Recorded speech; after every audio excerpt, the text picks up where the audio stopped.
गसाइगाव दखरा दुलाराय बर' फरायसा आफादनि एनुवेल कनफारेन्सआव एबसुनि मानगोनां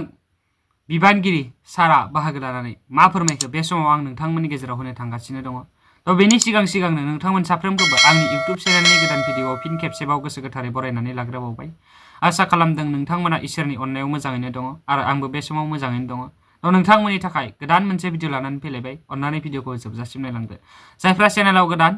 नोंथांमोना चेनेलखौ साबस्क्राइब आरो भिडिअखौ लाइक खालामनानै फैबाय थानाय समाव भिडिअ बानायनो थुलुंगा होलांगोन होननानै मिजिंथिबाय आरो भिडिअखौ फुलनायजोब बेनि उनाव कमेन्ट खालामनो दाबाव शेयार खालामनानै हो जाहाथे बयबो बर' रायजो राजाफ्रानो नुनो हायो।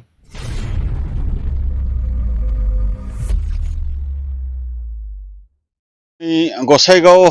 दखरा दुलाराय फरायसा आफादा बे नायस्राबारि बे दालाय दुलाराय फरायसा आफादनि बेन्दोङाव थानाय बे समायना बे गेवलां फोथाराव जथुमनाय जे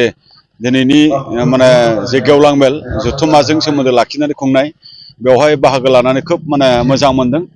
आरो बेखौनो आङो दिनै बुंगोन जे दिनै गसाइगाव दखरा दुलाराय फरायसा आफादा दखरानि सिङाव गुबुन गुबुन जायगाफोरखौ दिनै समान नोजोर आरो गुबुन बिथिङै गासिबो बिथिङै जौगासार होनांगौनि थाखाय दिनै बिथांमोना गावसिनि जथुम्माखौ बोसोरफ्रोमबो जायगा सोलाय दिनै खुंबाय थादों। थिग बेबायदिनो नैबे ओनसोलाबो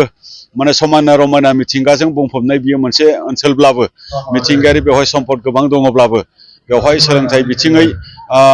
जेनाखि जौगानांगौ माखासे जेंनानि थाखाय बेवहाय जौगाख'नो हायाखै बा रांखान्थि बिथिङै जेबायदि जौगानांगौ जौगाख'नो हायाखै बा समाज बिथिङै बा जिखिनि मोनसे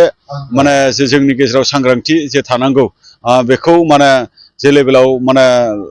जोङो दिनै लांनांगौ बे लेभेलसिम लांबाय थानो थाखाय ओनसोलनि मानसिफ्रा सेस्था खालामबाय थादों। बेखौनो जोंबो दिनै ओनसोलनि सानसुमै रायजो राजा बा फरायसा फोरोंगुरु बिमा बिफा बिथांमोनजों गेवलां मेलनि गेजेरजों जोङो सावरायदों जे फैबाय थानाय समाव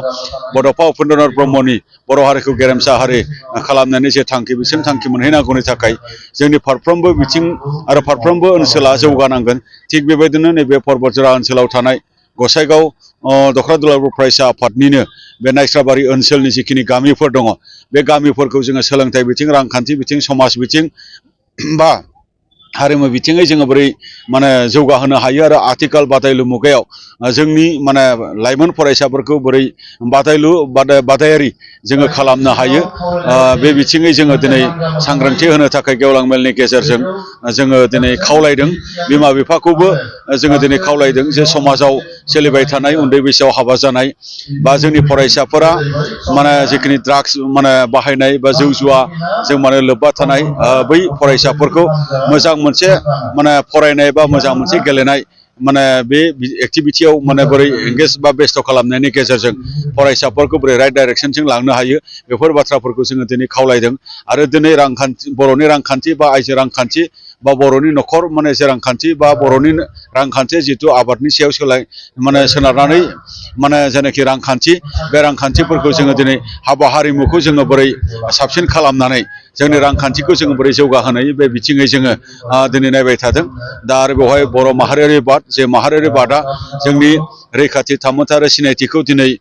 रोखा खालामो। बे माहारियारि बादखौनो लानानै फैबाय थानाय समाव जोङो ज' ज'यै खामानि मावलांनांगौनि थाखाय बे गेवलां मेलनि गेजेरजों जोङो दिनै खावलायदों। आरो बे समायना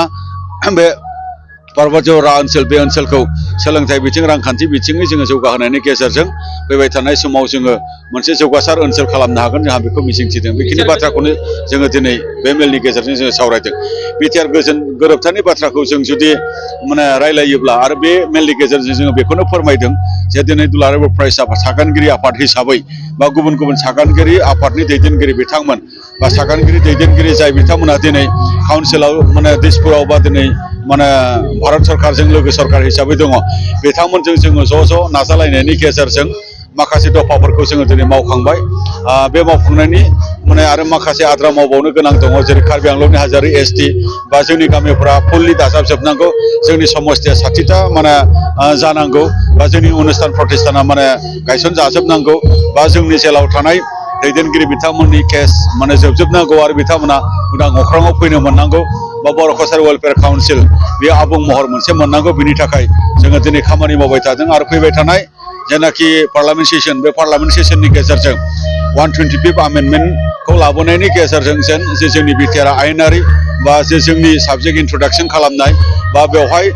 जे जोंनि ओनसोल बारायनाय बा बेवहाय समस्ति बारायनाय बे गासैखौबो जोङो मोनफुंनो हायो आरो दिनै जोङो हपफुलि जोङो बेखौ जोङो मिजिंथिबाय थादों। गोजोन्थों।